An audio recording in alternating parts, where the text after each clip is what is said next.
আজকে চলে গেলাম গৌনদী বাণিজ্য মেলায়। সেখানে ঘুরে দেখব আর আপনাদেরকেও ঘুরিয়ে দেখাবো। তো চলেন একসাথেই ঘুরে দেখা যাক। আপনারাও দেখবেন, আমিও দেখব। হ্যালো গাইস, আসসালামু আলাইকুম।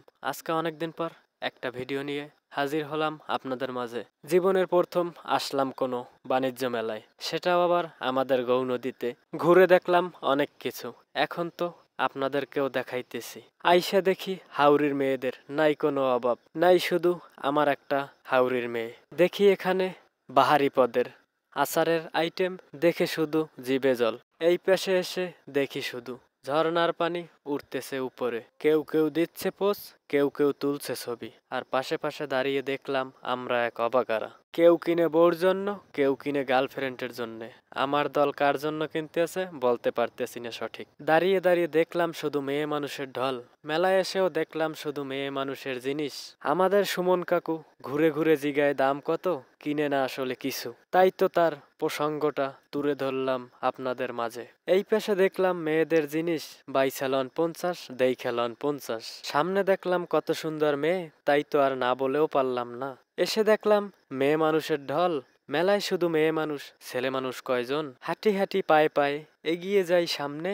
মেলায় দেখি ঘুরে ঘুরে আর কত সুন্দর জিনিস আছে। দেইখালন বাইসালন সুন্দর সুন্দর বাটি। এই সুন্দর বাটিতেই সুন্দর করবে আপনার সংসার খানি। সুন্দর সুন্দর বাটি দেখে দেখে নিয়ে যাবেন বাড়ি। বউ হবে খুশি এবং বাচ্চাও হবে খুশি। কিন্তু দুঃখের বিষয় একটাই, আমার নেই কেহই। আমার বউও নেই, বাচ্চাও নেই, তাই জন্য নিতে আর পারলাম না। নববিবাহের সুন্দর একটি বাসর ঘর এখানে সাজানো হয়েছে। বন্ধু গেলে আগিয়ে বাসর ঘরের দিকে। আপনাদের জন্য এখানে একটা মরণ ফাঁদ তৈরি করা হয়েছে। আপনারা চাইলে এখানে উঠে মরতেও পারবেন, তাতে আপনাদের কেউ বাধা দিবে না। এখানে কিছু মানুষ উঠছে মরার জন্য। আমরা আবার দাঁড়িয়ে দাঁড়িয়ে তাদেরকে ভিডিও করতেছি আর দেখতেছি যে তারা কিভাবে মরতেছে। আমি এখন মেলাটাকে ঘুরিয়ে ঘুরিয়ে দেখাইতেছি আপনাদেরকে। মেয়ে মানুষের মুখ বারে বারে নিয়ে আসতেছি ক্যামেরার সামনে। মেয়ে মানুষের মুখ বারে বারে না আনলে আপনারা তো ভিডিও পছন্দ করবেন না। অবশেষে ঘুরতে ঘুরতে লেগে গেছে খিদা, তাই তো চলে আসলাম কিছু খাওয়ার জন্যে।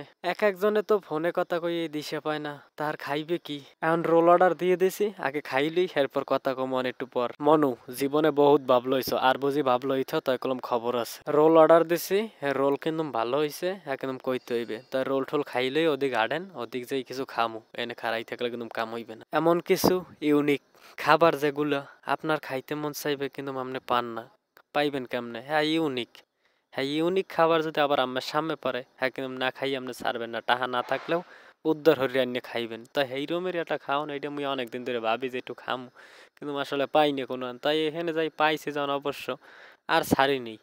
ল খাইয়ে লই আগে, এর পরে হইবে যা কিছু হয়। কিন্তু আসলে খাওয়ানটা মোটামুটি ভালো ইয়ারলে, খাইতে মোটামুটি ভালোই লাগছে। তাই সবাই একটু একটু করে খাওয়াই দিলাম। খা সমুন্যা, খাইয়ে খালি ভ্যাটকায় বলদল্লা দেন না অবস্থা। এই বাইরে ময়ের মধ্যে ও সুন্দর, সাবাস।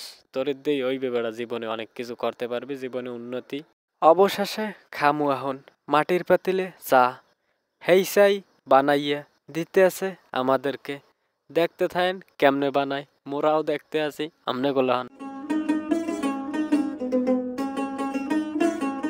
কত পদের ইউনিক চা আছে যে তা আপনি না দেখলে বিশ্বাস করবেন না।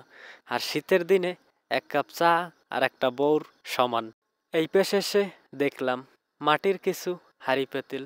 দেখতে এত সুন্দর লাগতেছিল, মনে চাইছিল কিছু কিনে নিয়ে আসি, কিন্তু আসলে টাকার অভাবে পারলাম না কিনতে। আমাদের সুমন কাকু ঘুরে ঘুরে দেখতেছে শুধু পুতুল। মনে হয় একটি নিবে কিনে তার ভাইজির জন্য। এখানে যে মেয়েদের কত সুন্দর সুন্দর জিনিস আছে। সব খাবার দাবার খাওয়া হয়ে গেছে, এখন শুধু বাকি আছে এক গাল পান খাওয়া। সেই পানটাই আমি হাতে নিলাম আর মুখের ভিতরে ঢুকিয়ে দিলাম। এখন বলতেছি সেই স্বাদ লাগতে আছে। মেলায় আসলে কে কে পান খান অবশ্যই কমেন্টে জানাবেন। মেলা থেকে বের হয়ে গেলাম, সামনে তাকিয়ে দেখলাম ঝিলমিলে বেলুন, তাই আর না দেখিয়ে পারলাম না।